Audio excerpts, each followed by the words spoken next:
বাংলাদেশের যে সমস্ত বিমা বাংলাদেশে চালু আছে সবগুলি হারাম। মানে পাইকারি কেন বলছি জানেন? ব্যবসায়ী বিমা এগুলি বলা হয়, ব্যবসায়ী বিমা। এগুলি একটাও কোনো পরস্পর সহযোগিতামূলক বিমা না। তো ব্যবসায়ী বিমা যেগুলি সবগুলি হারাম।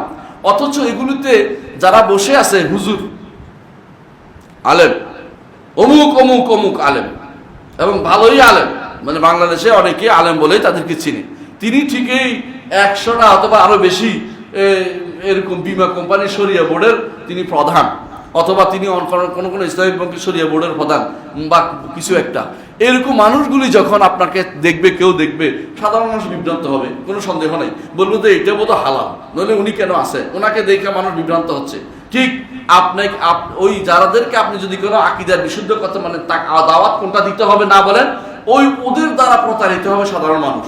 এই জন্য আপনার দায়িত্ব হচ্ছে দাওয়াত দিতে হবে কোনটা, এটা আগে জানতে হবে। সবার আগে দাওয়াত দিতে হবে আকীদা, এবং সবার আগে আল্লাহ সম্পর্কে আকীদা শুদ্ধ করতে হবে।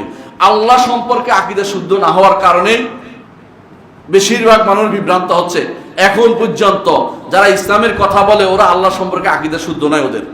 ওদেরকে আপনি বলেন ইসলামে আন্দোলন করতে চাচ্ছে, ওদেরকে আপনি বলেন আল্লাহ কোথায়, আল্লাহ সব জায়গায় বলবে। এদের মধ্যে 80% এখন আল্লাহ সব জায়গায় বলে।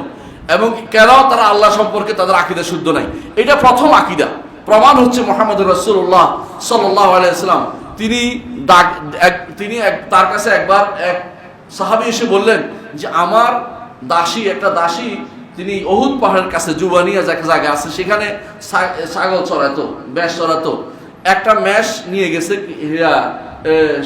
নেকড়ে, যেগুলি নিয়ে জীব নিয়ে গেছে। তো তিনি রাগের মাথায় চড় মেরে বলছেন। তো রাসূলুল্লাহ সাল্লাল্লাহু আলাইহি ওয়াসাল্লাম কাছে এসে বললেন তো কষ্ট লাগতেছে যে মেয়েদের চড়া মারা ঠিক হয় নাই, আঘাত করলাম।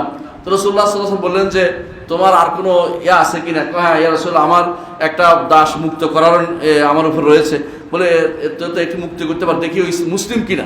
মুসলিমের পরীক্ষা নিচ্ছে, জিজ্ঞাসা করে নাই তুমি কি রাষ্ট্র প্রতিষ্ঠা বিশ্বাস করো, তুমি কয়টা রাকাত নফল নামাজ পড়ো, অথবা জিজ্ঞাসা করে নাই তুমি সারা বিশ্বে তুমি টাকা পয়সা লেনদেনের ব্যাপারটা কি সাবধানে করবে কি নাকি, ডলার নাকি এগুলিকে দাজ্জালের মাসলা বলবা কিনা, এগুলি জিজ্ঞাসা করে নাই। কি জিজ্ঞাসা করেছে? আল্লাহ কোথায়? কারণ ওই দাসী ছিল অনারব, আরবদেরকে তিনি এই প্রশ্ন করেন নাই। অনারবদের মধ্যে সমস্যা আছে। রাসূলুল্লাহ সাল্লাল্লাহু আলাইহি ওয়াসাল্লাম হাকিম ছিলেন, তিনি বুঝতেন কোন মানুষ কোন আকীদা বিশ্বাসী। এই জন্য যখন আসছেন, দেখেন কেন বলতেছি এটা। ওই মহিলা যখন বলল যে আল্লাহ তাআলা উপরে বললেন, এবং বললেন যে আমি কে, এটাও ঠিক করছেন, আনতা রাসূলুল্লাহ আতিকহা ফা ইন্নাহা মুমিনা, একে স্বাধীন করে দাও, সে ঈমানদার। এটা কোনটা দিয়ে শুরু করতে হবে এটার ব্যাপারে অজ্ঞতা।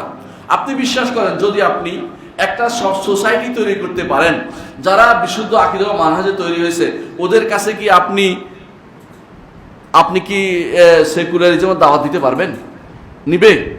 নিবে না। ওদের কাছে আপনি কি সোশ্যালিজমের দাওয়াত দিলে নিবে না। ওদের কাছে আপনি গণতন্ত্রের দাওয়াত দিলে নিবে না। তারা বলবো যে এই সমস্ত জিনিস বহু আগে আমরা ফেলে আসছি পিছনে। কিন্তু যদি আপনি ওই মূল এটার হুকুমটা না জানেন, কোনটা হালাল কোনটা হারাম, কোনটা শরীয়ত অনুমোদন করেছে করে নাই, ওইটা না জানেন, আপনি কিছু মানবেন কিছু মানবেন না। কিছু বলবেন যে এখন কি সব কি বাদ দেওয়া যায় নাকি, ধীরে ধীরে আগাতে হবে, আস্তে আস্তে হবে, আমরা যাই ঠিক করব, ওই আশায় বসে আছেন। আপনারও যাওয়া হবে না, আর কোনোদিনও সেটা ঠিকও করা হবে না, বরং আপনার দ্বারা ক্ষতিগ্রস্ত হবে। কারা ক্ষতিগ্রস্ত হবে?